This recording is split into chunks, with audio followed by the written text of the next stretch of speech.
Hello friends, આજે આપણે જોઈશું ફિઝિક્સમાં ચેપ્ટર 5 એટલે કે ગતિના નિયમો. તો સૌપ્રથમ પ્રશ્ન છે કે ગતિના નિયમોનો ઉદ્ભવ કેવી રીતે થયો, કે આઇઝેક ન્યૂટનના મનમાં એવું તો શું ચાલ્યું હશે કે તેણે ગતિના નિયમો બનાવ્યા. તો એની શરૂઆત બહુ પહેલાથી થઈ હતી. આપણે આગળ નિયમિત અને અનિયમિત ગતિ જોઈ. આપણે સુરેખમાં ગતિ અને સમતલમાં ગતિમાં નિયમિત અને અનિયમિત ગતિ જોઈ. પરંતુ ગતિનું નિયંત્રણ કેવી રીતે થાય છે? ગતિનું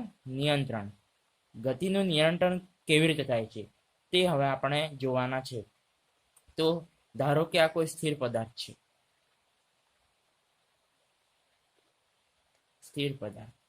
હવે આ પદાર્થ ગતિ ક્યારે કરે? જ્યારે આપણે આ પદાર્થ પર બળ લગાવીએ, આપણે એને લાત મારીએ, ધક્કો મારીએ, તો આપણે એના પર બળ લગાવેલું કહેવાય. એના પર જો આપણે બળ લગાવીએ તો એ પદાર્થ ગતિ કરશે. આ સ્થિર દડાને ગતિમાં લાવવા માટે આપણે એના પર બાહ્ય બળ લગાવવું પડે છે. હવે બાહ્ય બળ પણ બે રીતે લાગે છે, એક સંપર્ક દ્વારા અને બીજું સંપર્ક વગર. સંપર્ક દ્વારા લાગતો ધક્કો, ઘર્ષણ કે કોઈ પણ પદાર્થને પર આપણે બળ લગાવવા તેને સંપર્કમાં રાખવું પડે, તેને આપણે અડવું પડે. અને સંપર્ક વગરનું બળ એટલે કે ગુરુત્વાકર્ષણ બળ, ચુંબકીય બળ, આ બળો ઘણા દૂરથી પણ લાગે છે. હવે બીજો પ્રશ્ન એ છે કે શું પદાર્થને નિયમિત ગતિમાં રાખવા માટે બાહ્ય બળ લગાડવું જરૂરી છે? કે આપણે જોયું કે પદાર્થને ગતિમાં લાવવા માટે તેના પર બાહ્ય બળ લગાવવાની જરૂર છે. તો શું પદાર્થની નિયમિત ગતિ જાળવવા માટે બાહ્ય બળ લગાવવું જરૂરી છે? સૌપ્રથમ આ પ્રશ્નનો ભૂલ ભરેલો જવાબ એરિસ્ટોટલે આપ્યો હતો. તેણે કહ્યું હતું કે કોઈ પણ પદાર્થને નિયમિત ગતિમાં રાખવા તેના પર બાહ્ય બળ લગાડવું જરૂરી છે. આપણે એક ઉદાહરણ લઈએ કે કોઈ રમકડાની ગાડી છે, તેને એક બાળક દોરી વડે ખેંચી રહ્યું છે, એટલે કે તેના પર બળ લગાડી રહ્યું છે. હવે જ્યાં સુધી બાળક તેના પર બળ લગાવશે, જ્યાં સુધી બાળક આ ગાડી પર બળ લગાડશે ત્યાં સુધી તે ગતિ કરશે. અને જ્યારે બાળક એના પર બળ લગાડવાનું બંધ કરી દેશે ત્યારે એ સ્થિર થઈ જશે. તો એરિસ્ટોટલનો આ જવાબ ખોટો કેમ? તો આપણે સમજીએ કે જ્યારે બાળક આ ગાડી પર બળ લગાવે છે ત્યારે તે ગતિ કરે છે, અને જે સપાટી પર ગાડી જાય છે તે સપાટી પર ગતિ કે બળના વિરુદ્ધ દિશામાં ઘર્ષણ બળ લાગે છે.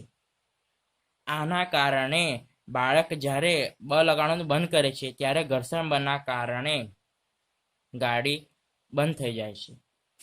પણ જ્યારે બાળક તેના પર બળ લગાડે છે F બળ લગાડે છે ત્યારે ઘર્ષણ બળ F પણ તેટલા પ્રમાણમાં જ લાગે છે.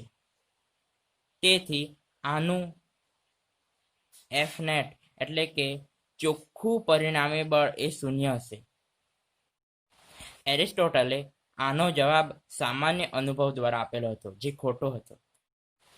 હવે આપણે જોઈશું જડત્વનો નિયમ, જે ગેલિલિયો ગેલિલે આપ્યો હતો. તો ગેલિલિયોએ કેટલાક પ્રયોગો કર્યા અને તેના અવલોકન આપ્યો કે જ્યારે કોઈ પદાર્થ ઉપરથી નીચે તરફ ગતિ કરે છે ત્યારે એ પ્રવેગિત થાય છે. જ્યારે કોઈ પદાર્થ નીચેથી ઉપર તરફ ગતિ કરે છે ત્યારે એ પ્રતિપ્રવેગિત થાય છે. અને જે પદાર્થ સમતલ પર ગતિ કરે છે એ વચલા ગાળામાં રહે છે, માટે તે પ્રવેગિત થતું નથી. તેથી નિયમિત ગતિ કરતા પદાર્થનું પ્રવેગ શૂન્ય હોય છે. તેણે કેટલાક બીજા પ્રયોગો પણ કર્યા હતા. તેમણે ઢાળ બનાવ્યા અને તેના પરથી અવલોકન કર્યું કે કોઈ દડાને, આ દડો છે, એને આપણે આ ઢાળ પરથી ગબડાવીએ તો એની અંતિમ સ્થાન, જેનું ઢાળ પર અંતિમ સ્થાન છે, તે પ્રથમ સ્થાનના ઊંચાઈ જેટલું જ હશે. જો આ ઢાળની સપાટી લીસી હોય તો. હવે આપણે જાણીએ છીએ કે વિશ્વમાં કોઈ પણ જગ્યાએ ઘર્ષણ શૂન્ય તો ન જ હોય, થોડો ને થોડો હોય. તેથી એનું અંતર આ આ ઊંચાઈથી થોડું ઓછું હોઈ શકે, પરંતુ વધારે ન હોઈ શકે. હવે બીજા ઢાળમાં તેમણે ઢાળનો ખૂણો બદલ્યો, થોડોક નીચો કર્યો. એમાં પણ દડો થોડું લાંબુ અંતર કાપે છે, પરંતુ જે ઊંચાઈ છે, દડો જે ઊંચાઈથી આવે છે તે જ ઊંચાઈ પર પાછો જાય છે. અને જ્યારે પદાર્થને ઢાળ પરથી સમતલમાં ગતિ કરવામાં આવે છે ત્યારે તે અનંત અંતર સુધી નિયમિત ગતિ કરે છે. હવે આપણને પ્રશ્ન થશે છે કે આ કેવી રીતે, આ દડો અનંત અંતર સુધી ગતિ કેવી રીતે કરે?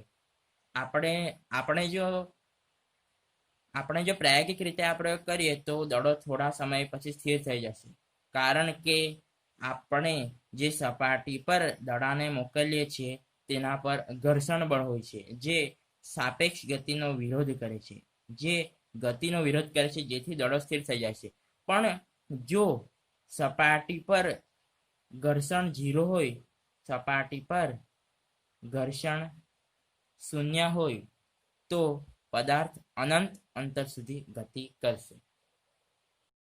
આપણે જોયું તેમ ઘર્ષણ બળ એ ગતિ રોકતું બાહ્ય પરિબળ છે. હવે આપણે આગળ જોયું તેમ કે ઢાળ પરથી ગબડતો દડા પર જો બાહ્ય પરિબળ શૂન્ય હોય, એટલે કે ઘર્ષણ બળ સપાટી લીસી છે અને ઘર્ષણ બળ શૂન્ય છે, તેથી તેના પર જો બાહ્ય પરિબળ એફ નેટ, બાહ્ય ચોખ્ખું પરિણામી બળ શૂન્ય હોય તો તે પદાર્થ અનંત અંતર સુધી ગતિ કરશે. તેના પરથી ગેલિલિયોએ તેનો નિયમ આપ્યો કે જો ચોખ્ખું પરિબળ શૂન્ય હોય તો ગતિ કરતો પદાર્થ કે સ્થિર પદાર્થ પોતાની સ્થિતિ જાળવી રાખે. જો કોઈ પદાર્થ પર, ધારો કે આ કોઈ પદાર્થ છે, એના પર લાગતું પરિણામી બળ શૂન્ય હોય તો ગતિ કરતો પદાર્થ અને સ્થિર પદાર્થ પોતાની સ્થિતિ જાળવી રાખે, એટલે કે ગતિ કરતો પદાર્થ ગતિ કર્યા કરે અને સ્થિર પદાર્થ સ્થિર રહે. આ નિયમ પરથી જ ન્યૂટન ગતિનો પ્રથમ નિયમ આવ્યો હતો.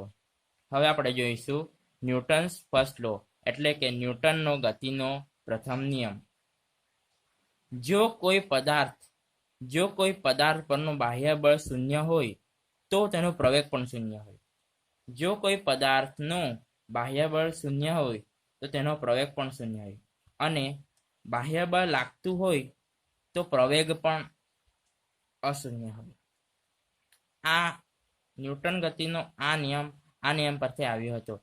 ગેલિલિયોએ કહ્યું હતું કે જ્યારે કોઈ પદાર્થ સમતલમાં ગતિ કરે છે ત્યારે એના પર કોઈ પ્રવેગ લાગતો નથી, નિયમિત ગતિ કરે છે. જો પદાર્થ પર આપણે બાહ્ય બળ લગાવીએ તો તે પ્રવેગિત થશે, તેના વેગમાં, ગતિ કરતો પદાર્થ હશે તો તેના પર બળ લગાવતા તેના વેગમાં ફેરફાર થશે, ડેલ્ટા વી. તેથી એ પ્રવેગિત થશે. પણ જો કોઈ પદાર્થ પરનું બાહ્ય બળ શૂન્ય હોય, એટલે કે કોઈ પદાર્થ પર, કોઈ સ્થિર પદાર્થ કે કોઈ નિયમિત ગતિ કરતા પદાર્થ પર બાહ્ય બળ શૂન્ય હોય તો તેનું પ્રવેગ પણ શૂન્ય થશે, અને બાહ્ય બળ લાગતું હોય તો પ્રવેગ કંઈ ને કંઈ હશે, એટલે કે પ્રવેગ શૂન્ય તો ન જ હોય. આપણે એ જોઈ શકીએ કે આ સ્થિર પદાર્થ છે અને આ નિયમિત ગતિ કરતો પદાર્થ છે. તો સ્થિર પદાર્થ પર જ્યારે આપણે કોઈ પ્રકારનું બળ ન લગાવીએ, કોઈ પ્રકારનું બાહ્ય બળ ન લગાવીએ તો તેનો પ્રવેગ પણ શૂન્ય, તે સ્થિર હશે, તે સ્થિર જ રહેશે. પણ જ્યારે આપણે એના પર એફ બળ લગાવીએ ત્યારે પ્રવેગિત થશે. કોઈ નિયમિત ગતિ કરતા પદાર્થ પર વી કોન્સ્ટન્ટ, એટલે કે જે એનો વેગ છે, જે આ દડાનો વેગ છે એ અચળ છે. જો નિયમિત ગતિ કરતા પદાર્થ પર બળ શૂન્ય હોય ત્યારે પ્રવેગ પણ શૂન્ય. પણ આ જ પદાર્થ પર જો બાહ્ય બળ લગાડવામાં આવે તો એ પ્રવેગિત થશે. હવે આ બાહ્ય બળ પદાર્થની દિશામાં પણ લાગી શકે અને પદાર્થની વિરુદ્ધ દિશામાં પણ લાગી શકે. એક બીજું ઉદાહરણ જોઈએ કે કોઈ ટેબલ છે, તેના પર કોઈ આ બુક મૂકેલી છે, તો તે પદાર્થ સ્થિર કેમ હોય? આપણે જાણીએ છીએ કે દરેક પદાર્થ પર ગુરુત્વાકર્ષણ બળ લાગે છે, એટલે તેના પર બાહ્ય પરિબળ લાગે છે. તો તે પદાર્થ સ્થિર કેમ છે? કારણ કે જેટલું બળ પુસ્તક જેટલા બળથી નીચે તરફ જવાની પ્રયત્ન કરે છે, એટલે કે ડબલ્યુ ગ્રેવિટી જેટલી એને ગુરુત્વાકર્ષણ બળ જેટલું એને લાગે છે તેટલું જ બળ ટેબલ દ્વારા બુકને મળે છે, જેને આપણે લંબ બળ કહીએ છીએ. તેથી આર લંબ બળ is equal two W gravitational એટલે કે ગુરુત્વાકર્ષણ બળ. તેથી એફ નેટ એટલે કે પરિણામી બળ આર માઇનસ ડબલ્યુ બરાબર આપણને શૂન્ય મળશે. તેથી આ ચોપડી સ્થિર છે. હવે આપણે જોઈશું Newton second law of motion એટલે કે ન્યૂટન ગતિનો બીજો નિયમ. પહેલા નિયમમાં આપણે જોયું કે જો કોઈ ગતિમાન પદાર્થ કે સ્થિર પદાર્થ પર પરિણામી ચોખ્ખું બળ શૂન્ય હોય તો તેને ગતિ પર કેવી રીતે અસર થાય છે. અને બીજા નિયમમાં આપણે જોઈશું જો ગતિમાન પદાર્થ પર પરિણામી બળ લાગતું હોય તો તેના ગતિમાં શું અસર થાય. તો સૌપ્રથમ આપણે ગતિના બીજા નિયમ સમજવા માટે સૌપ્રથમ આપણે વેગમાન સમજવું પડશે. વેગમાનને p વડે દર્શાવવામાં આવે છે. p is equal two mv એટલે કે વેગમાન એ પદાર્થના વેગ અને પદાર્થના માસ એટલે કે દળના ગુણાકાર બરાબર છે. હવે આપણે જોઈશું કે બીજા નિયમ સાથે વેગમાન કેવી રીતે સંકળાયેલ છે. તો p is equal two mv માં m એટલે દળ, તો ભારે પદાર્થ પર વધારે બળ લગાડવા પડે છે. ભારે પદાર્થ પર વધારે બળ લગાડવા પડે છે અને હલકા પદાર્થ પર ઓછું બળ લગાડવા પડે છે. તેથી બાહ્ય પરિબળ સાથે દળનો સીધો સંબંધ છે. તેવી રીતે આપણે વી એટલે કે વેગને પણ જોઈ શકીએ કે વધુ વેગથી ગતિ કરતો પદાર્થ વધુ બળ લગાડે છે. ધારો કે કોઈ એક બંદૂક છે, તેમાંથી આપણે ગોળી છોડીએ અને તે દિવાલને અથડાય તો તેનો વેગ જેટલો વધારે હશે તેટલું વધારે બળ તે દિવાલ પર લગાવશે. હવે બીજા નિયમમાં માત્ર વેગમાન જરૂરી નથી પણ સમય પણ જરૂરી છે. ઓછા સમયમાં વેગમાનમાં ફેરફાર કરવા વધુ બળ લગાડવું પડે છે. એટલે કે ધારો કે કોઈ ક્રિકેટર દડાને કેચ કરે છે ત્યારે એટલે દડાને ઝીલે છે ત્યારે પોતાના હાથ પાછળ તરફ લઈ જઈને વધુ સમય લે છે. તેથી તેણે દડાને રોકવા માટે ઓછું બળ લગાડવું પડે છે. દડાને રોકવા માટે ઓછું બળ લગાડવું પડે છે.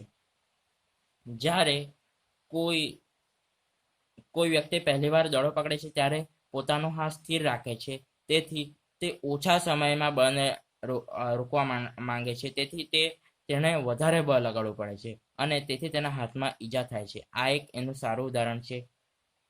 આ બધા અવલોકન પરથી આપણને નિષ્કર્ષ મળે છે કે વેગમાન ગતિ પર બળની અસર ઉપજાવવા પાયાની બાબત છે.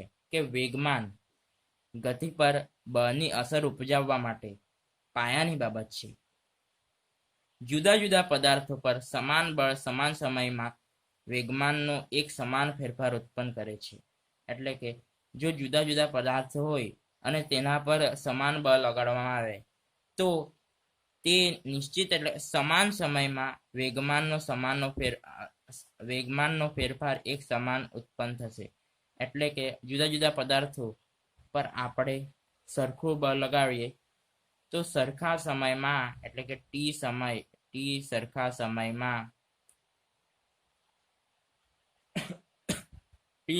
સમયમાં તેમના વેગમાનના થતો ફેરફાર એટલે કે ડેલ્ટા પી એ સમાન હશે. આપણે નીચે જોઈએ તો વેગમાન એ સદિશ રાશિ છે. વેગમાન બરાબર દળ ગુણ્યા વેગ. વેગ એક સદિશ રાશિ છે, તેથી વેગમાન પણ એક સદિશ રાશિ છે. હવે જો આપણે કોઈ એમ દળના પદાર્થને સમતલમાં ગોળ ફેરવીએ તો વેગમાનની દિશા બદલાશે. તેથી આપણે એવું કહી શકીએ કે બળની દિશા એ વેગમાનની દિશા છે. હવે આપણે જેટલું વધારે બળ આ પદાર્થ પર લગાવીશું તેના વેગમાનમાં પણ એટલા જ દરનો ફેરફાર થશે. તેથી આપણે કહી શકીએ કે વેગમાનમાં ફેરફારનો દર મોટો હોય તો લગાડેલું બળ પણ મોટું હોય. જો વેગમાનના ફેરફારનો દર મોટો હોય તો લગાડેલું બળ પણ મોટું હોય. જો આપણે વધારે બળ લગાવીશું, આ પદાર્થ પર વધારે બળ લગાડીશું, તો એનો જે વેગમાનમાં થતો ફેરફારનો દર છે એ પણ વધી જશે. આ ગુણાત્મક અવલોકનો ગતિના બીજા નિયમ પર દોરી જાય છે. એટલે કે આપણે અત્યાર સુધી જે અવલોકનો જોયા તે ગતિના નિયમ તરફનો નિર્દેશ કરે છે. તેથી આપણે કહી શકીએ કે પદાર્થના વેગમાનનો ફેરફારનો દર લાગુ પડેલા બળના સમપ્રમાણમાં અને બળની દિશામાં હોય છે. પદાર્થના વેગમાનનો ફેરફારનો દર એટલે કે પદાર્થના જે વેગમાનમાં ફેરફાર થાય છે તેનો દર એ લાગુ પડેલા બળના સમપ્રમાણમાં એટલે કે લાગુ પડેલો બળ જો વધારે હશે તો વેગમાનમાં ફેરફારનો દર પણ વધારે હશે. તેથી વેગમાનનો ફેરફારનો દર એ લાગુ પડેલ બળના સમપ્રમાણમાં અને બળની દિશામાં હોય છે. આપણે જે દિશામાં બળ લગાવીએ તે જ દિશામાં વેગમાનનો ફેરફાર થશે. તેથી એ બળની દિશામાં હશે. માટે ડેલ્ટા ટી સમયે વેગમાનમાં ફેરફાર એટલે કે ટી સમયમાં પદાર્થમાં વેગમાનનો કેટલો ફેરફાર થાય છે તો આપણે વેગમાનમાં ફેરફારને ડેલ્ટા પી કહી શકીએ. માટે એફ એ સમપ્રમાણ છે ડેલ્ટા પી અને અપોન એટલે કે છેદમાં ડેલ્ટા ટી. હવે આપણે લખી શકીએ કે એફ ઇઝ ઇક્વલ ટુ કે ડેલ્ટા પી અપોન ડેલ્ટા ટી. કે એ સમપ્રમાણતાનો અચળાંક છે. માટે આપણે કોઈક નિશ્ચિત સમય ડેલ્ટા ટી ને 0 તરફ લઈ જઈએ ડેલ્ટા ટી ને, તો આપણે એને લખી શકીએ કે માટે F is equal to k into DP upon DT. હવે પી વેગમાન એટલે શું કે દળ ગુણ્યા વેગ. માટે આપણે એમ લખી શકીએ F is equal to K M D V upon T. માટે F is equal to K M A. D V upon D T શું છે? D V upon D T is equal to A. માટે F is equal to K M એ. હજુ પણ આપણને ત્યારે બળનો જે એસઆઈ એકમ છે એટલે કે જે એકમ છે તે આપણને ખબર ન હતી. તેથી આપણે કે ઇઝ ઇક્વલ ટુ 1 મૂકી શકીએ સરળતા ખાતર. કે ઇઝ ઇક્વલ ટુ 1 મૂકી શકીએ. તેથી આપણને સૂત્ર મળે છે એફ ઇઝ ઇક્વલ ટુ એમ એ. આ હતો ન્યૂટન ગતિનો બીજો નિયમ. હવે આપણે ત્રીજા નિયમ પર જઈએ. Newton's third law of motion. Newton ગતિનો ત્રીજો નિયમ. કોઈ પદાર્થ પર લાગતું બળ હંમેશા બીજા પદાર્થને લીધે ઉદ્ભવે છે. એટલે કે કોઈ એક પદાર્થ છે તેના પર લાગતું બળ હંમેશા બીજા બળ વડે ઉદ્ભવે છે. ધારો કે હું તાળી પાડું છું તો તાળી પાડતા આ હાથ પર બળ લાગ્યું. તાળી પાડતા આ હાથ પર બળ લાગ્યું તો આ હાથ પર બળ બીજા હાથ દ્વારા જ લાગ્યું. તેવી રીતે કોઈ એક પદાર્થ ધારો કે એ અને બી પદાર્થ છે તો પદાર્થ એ બી સાથે અથડાય છે તો જ બી પર બળ લાગશે. જો એ દ્વારા બી પર બળ લગાડવામાં આવે તો જ બી પર બળ લાગશે. એટલે બળો હંમેશા જોડમાં જ લાગે છે. આ અવલોકન પરથી ન્યૂટન ગતિનો ત્રીજો નિયમ આવ્યો કે દરેક ક્રિયાબળને હંમેશા સમાન અને વિરુદ્ધ દિશામાં પ્રતિક્રિયા બળો લાગે છે. એટલે કે જો આપણે કોઈ પદાર્થ દ્વારા બીજા પદાર્થને બળ લગાવીએ તો તે બીજો પદાર્થ પણ પહેલા પદાર્થ પર તેટલું જ અને વિરુદ્ધ દિશામાં બળ લાગશે. આનું સરળ ઉદાહરણ છે કે આપણે એક દડાને આપણે જમીન પર નાખીએ એટલે કે બળ લગાવીએ તો તે પદાર્થ ઉછળશે. કારણ કે દડા દ્વારા જેટલું બળ જમીન પર લાગશે તેટલું જ બળ જમીન દ્વારા દડા પર લાગશે અને દડો ઉછળી જશે. ધારો કે બે પદાર્થ એ અને બી અથડાય છે. માટે F A B is equal to minus F B A. F A B એટલે કે એફ દ્વારા એ પરથી બી પર લાગતું બળ is equal to minus F F B A એટલે કે બી દ્વારા એ પર લાગતું બળ માટે F A B plus F B A is equal to 0. આપણે ન્યૂટન ગતિના ત્રીજા નિયમ પર જોયું કે જ્યારે આપણે કોઈ પદાર્થ પર બળ લગાડીએ છીએ ત્યારે તે પદાર્થ આપણા પર પણ તેને એક સમાન મૂલ્ય અને વિરુદ્ધ દિશામાં બળ લગાડશે. હવે આપણે જોઈશું વેગમાનનું સંરક્ષણ. તો ઉદાહરણ તરીકે આપણે એક એક્ઝામ્પલ લઈએ કે આ એક તોપ છે અને આ તોપ પરથી છૂટેલો ગોળો છે. તો ગતિના ત્રીજા નિયમ મુજબ જેટલું બળ તોપ આ ગોળા પર લગાવે છે તેટલું બળ ગોળો તોપ પર લગાવશે. માટે F B A is equal to minus F A B. તેથી તેમના વચ્ચે તેમનું એકબીજા પર લગાવતું બળ સમાન છે. હવે તેથી આપણે કહી શકીએ છીએ કે આંતરક્રિયા કરતા કણોના અલગ કરેલા તંત્રનું કુલ વેગમાન અચળ રહે છે. આંતર કરેલા કણોના અલગ કરેલા તંત્રનું કુલ વેગમાન અચળ રહે છે. એટલે કે બે પદાર્થો જો એકબીજા પર બળ લગાવતા હોય તો એ બંને પદાર્થના જે વેગમાનનો ફેરફાર છે તે સમાન હશે. તેથી અહીં કુલ વેગમાન અચળ રહેશે એટલે કે વેગમાનનું સંરક્ષણ થશે. હવે આપણે જોઈશું કણનું સંતુલન. હવે ધારો કે આ કોઈ કણ છે જેના પર 3 અલગ અલગ દિશામાં બળ લાગી રહ્યા છે. આ કણ સ્થિર છે, એના પર 3 અલગ અલગ દિશામાં બળ લાગી રહ્યા છે, એફ એ, એફ બી અને એફ સી. હવે કોઈ કણ ક્યારે સ્થિર હોય કે જ્યારે તેના પર લાગતું બાહ્ય બળ 0 હોય. માટે આપણે અહીં ચતુષ્કોણના નિયમનો ઉપયોગ કરીએ તો આપણને એફસી ની વિરુદ્ધ દિશામાં માઇનસ એફસી મળશે. માટે ચતુષ્કોણના નિયમનો ઉપયોગ કરતા F A plus F B is equal to minus F C. માટે F A plus F B plus F C is equal to 0. એટલે કે કોઈ કણ પર બળ લાગી રહ્યું છે અને તે પદાર્થ જો સ્થિર હોય, કોઈ પદાર્થ પર બળ લાગી રહ્યું છે અને તે પદાર્થ જો સ્થિર હોય તો તેના પર લાગતું પરિણામી બળ 0 હશે.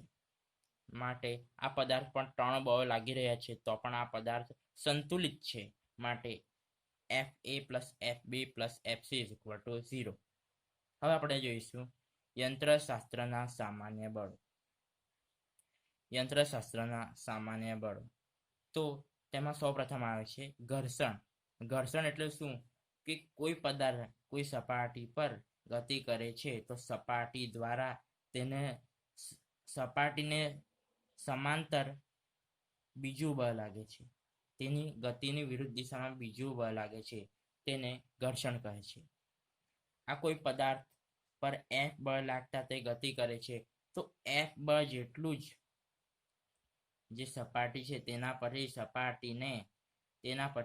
સપાટીને સમાંતર એક બીજું બળ લાગશે જે એની ગતિને રોકવા કરશે, તેને ઘર્ષણ બળ કહે છે. હવે ઘર્ષણ બળના 2 પ્રકાર છે, સ્થિત ઘર્ષણ બળ અને ગતિક ઘર્ષણ બળ. સ્થિત ઘર્ષણ બળ કોને કહેવાય કે કોઈ અપેક્ષિત ગતિનો વિરોધ. સ્થિત ઘર્ષણ બળ શું કરે? અપેક્ષિત ગતિનો વિરોધ. અપેક્ષિત ગતિ એટલે ધારો કે કોઈ સપાટી પર ઘર્ષણ બળ 0 હોય ત્યારે તે પદાર્થ પર બળ લગાવીએ ત્યારે તે ગતિ કરશે, તો ઘર્ષણ વગર ગતિ કરશે તો તેને આપણે અપેક્ષિત ગતિ કહે છે. તો સ્થિત ઘર્ષણ શું કરે? અપેક્ષિત ગતિનો વિરોધ. એટલે કે કોઈ સ્થિર પદાર્થ પર બળ લગાવતા તેની ગતિનો વિરોધ એટલે કે તેને સ્થિર રાખવાનો પ્રયત્ન કરે છે. Fs is equals to or less than micro s n. n એ પદાર્થ પર લાગતું લંબ બળ છે. હવે ગતિક ઘર્ષણથી આપણે જાણી શકીએ, એના નામ પરથી જાણી શકીએ કે ગતિ કરતો કોઈ પદાર્થ ગતિ કરી રહ્યો છે તેની ગતિનો વિરોધ કરે. ગતિક ઘર્ષણ શું કરે? સાપેક્ષ ગતિનો વિરોધ, એટલે કે કોઈ પદાર્થ પહેલેથી ગતિ કરી જ રહ્યો છે તો તેની ગતિનો વિરોધ કરે છે. એફ કે એટલે કાઇનેટિક ફ્રિક્શન, તેનો અર્થ પણ ગતિક ઘર્ષણ એમ જ થાય છે. F K is equal to or less than micro K N. N એ પણ પદાર્થ પર લાગતું ગુરુત્વાકર્ષણને વિરુદ્ધ દિશામાં લાગતું પદાર્થનું લંબ બળ છે. હવે આ માઇક્રો એસ અને માઇક્રો કે શું છે? એ સમપ્રમાણતા અચળાંક છે. હવે આપણે જોઈશું રોલિંગ ઘર્ષણ. રોલિંગ ઘર્ષણ એટલે કે કોઈ ગોળ પદાર્થ પર લાગતું ઘર્ષણ. હવે આપણને પ્રશ્ન થતો હશે કે જે ગોળ પદાર્થ હોય છે તેનું માત્ર એક બિંદુ જમીન અથડાય છે અને તે સરક્યા વગર ગતિ કરે છે. સરક્યા વગર ગતિ કરે છે તો શું તેના પર ઘર્ષણ બળ લાગતું હશે? ગોળ પદાર્થ સરક્ય વિના ગબડે તો શું ઘર્ષણ બળ શૂન્ય હોઈ શકે? તો એનો જવાબ છે કે એના પર થોડું ઘર્ષણ બળ લાગે છે, જેને રોલિંગ ઘર્ષણ કહે છે. તે સામાન્ય ઘર્ષણ, સ્થિત ઘર્ષણ અને આપણે જોઈએ સ્થિત ઘર્ષણ અને ગતિક ઘર્ષણ તેનાથી થોડુંક જટિલ હોય છે કે ગોળ પદાર્થ એ સપાટીને, જે સપાટી પર ગતિ કરે તેને થોડી વિકૃત કરે છે, જેથી એનું એક બિંદુ નહીં પણ એની થોડી સપાટી જમીન સાથે સંપર્કમાં રહે છે અને સપાટી વિકૃત થાય છે અને થોડું ઘર્ષણ બળ લાગે છે. જે રોલિંગ ઘર્ષણ બળ છે એ સ્થિત ઘર્ષણ બળ અને ગતિક ઘર્ષણ બળ કરતા ઓછું છે. માટે static friction is greater than kinetic friction and kinetic friction is greater than rolling friction. આપણને રોલિંગ ઘર્ષણ ખ્યાલ આવી ગયો હશે કે કોઈ ગોળ પદાર્થ આપણે અત્યાર સુધી ઘર્ષણમાં શું જોયું કે કોઈ આ પદાર્થ છે જે જમીન પર સરકીને ગતિ કરે છે. હવે આ ગોળ પદાર્થ જે જમીન પર ગબડે છે, જે આ રીતે ગબડે છે, ગતિ કરે છે, હવે તેના પરનું આપણે આ રોલિંગ ઘર્ષણ જોયું. હવે આપણે જોઈશું વર્તુળાકાર ગતિ, કે કોઈ પદાર્થ વર્તુળાકાર ગતિ કરે તો તેના પર શું અસર થાય છે. હવે વર્તુળાકાર ગતિમાં પણ બે વસ્તુનો સમાવેશ થાય છે, સમતલ પર ગતિ અને ઢોળાવવાળા રસ્તા પર ગતિ. એટલે કે કોઈ પદાર્થ સમતલમાં ગતિ કરે સમતલ રસ્તા પર અને કોઈ પદાર્થ ઢોળાવવાળા રસ્તા પર ગતિ કરે છે. આ તમે જોઈ શકો છો. તો સમતલ રસ્તા પર ગતિ. હવે સમતલ રસ્તા પર ગતિ કરતા પદાર્થ પર જે સર્ક્યુલર મોશન એટલે કે વર્તુળાકાર ગતિ કરે છે, જે પદાર્થ વર્તુળાકાર ગતિ કરે છે તેના પર 3 પ્રકારના બળ લાગે છે. એક તો ગુરુત્વાકર્ષણ બળ mg, આપણે F ઇઝ ઇક્વલ ટુ એમ સૂત્ર, તો તેમાં એની જગ્યાએ આપણે g મૂકીએ છીએ. g એટલે ગુરુત્વીય પ્રવેગ અને n એ જમીન દ્વારા લાગતું કાર પર લંબ બળ છે અને F એટલે કે ફ્રિક્શન બળ છે. એટલે કે ધારો કે કાર અહીં ગતિ કરે છે તો આ દિશામાં ફ્રિક્શન ઘર્ષણ બળ લાગશે. આ કેન્દ્ર છે. હવે અહીં F છે. F એટલે સેન્ટ્રીફ્યુગલ ફોર્સ એટલે કે કેન્દ્રગામી બળ, એટલે કે પદાર્થ પર કેન્દ્ર તરફથી લાગતું બળ. તો આપણે સમતલમાં ગતિમાં જોઈ ગયા કે acceleration is equal to mass into square of velocity upon radius. તો એમાં પણ તે જ રીતે છે કે જે સેન્ટ્રીફ્યુગલ ફોર્સ છે, જે કેન્દ્રગામી બળ છે, એનું સૂત્ર mv² થશે, પેલું જ સૂત્ર. અને જે વચ્ચેથી કેન્દ્રગામી બળ લાગી રહ્યું છે તે ઘર્ષણ હશે. જો પદાર્થ ગોળ પથ પર ગતિ કરી રહી છે, વર્તુળ પથ પર ગતિ કરી રહી છે, તો તેના પર જે કેન્દ્રગામી બળ લાગશે એ ઘર્ષણ બળ જ હશે. માટે ઘર્ષણ બળ F is equal to mvr is equals to or less than micro sn. આ સૂત્ર આપણે ઘર્ષણમાં જોઈ ગયા હતા. માટે આપણને સૂત્ર મળે છે કે v² is equal to micro s into rg. Micro S V એટલે શું કે જે પદાર્થ ધારો કે ગાડી ગતિ કરી રહી છે તો તેનો વેગ. માઇક્રો એસ શું છે એ સ્થિત ઘર્ષણાંકનો સમપ્રમાણતાનો અચળાંક છે. આર એ ત્રિજ્યા છે વર્તુળાકાર પથની અને જી એ ગુરુત્વાકર્ષણ પ્રવેગ છે ગુરુત્વાકર્ષી પ્રવેગ. માટે આપણને વેલોસિટી એટલે કે વેગનું સૂત્ર મળે છે V is equal to under root micro S into R into G. હવે આપણે બીજું જોઈશું કે ઢોળાવવાળા રસ્તા પર વર્તુળાકાર માર્ગમાં ગતિ કરતી કાર. હવે તેના પર લાગતા બળો છે. તેના પર સૌપ્રથમ તો ગુરુત્વાકર્ષણ બળ લાગે છે, ગુરુત્વાકર્ષણ બળ. બીજું લંબ બળ લાગે છે અને ત્રીજું ઘર્ષણ બળ લાગે છે. હવે ગુરુત્વાકર્ષણ બળના વિરુદ્ધ દિશામાં આવેલ બળ એ n cos થીટા થશે, કારણ કે આ બળ n સાથે થીટા અંશ ધરાવે છે અને જે આ બળ છે જે મુખ્ય કેન્દ્રગામી બળ છે તે n sin થીટા, કારણ કે તે n થી થીટા ખૂણો બનાવે છે. તેવી જ રીતે આ ફ્રિક્શન એટલે કે ઘર્ષણ બળ લાગી રહ્યું છે અને આ ગુરુત્વાકર્ષણ બળ. માટે આપણે લખી શકીએ કે n cos theta is equal two mg plus f sin theta. n cos theta is equals to f sin theta plus mg. બંને સરખું જ છે, કારણ કે n cos થીટાને આ બે બળો વિરુદ્ધ દિશામાં લાગે છે, જેથી એનું મેગ્નિટ્યુડ એનું મૂલ્ય સમાન હશે. f અને n ના ઘટકો કેન્દ્રગામી બળ પૂરું પાડે છે.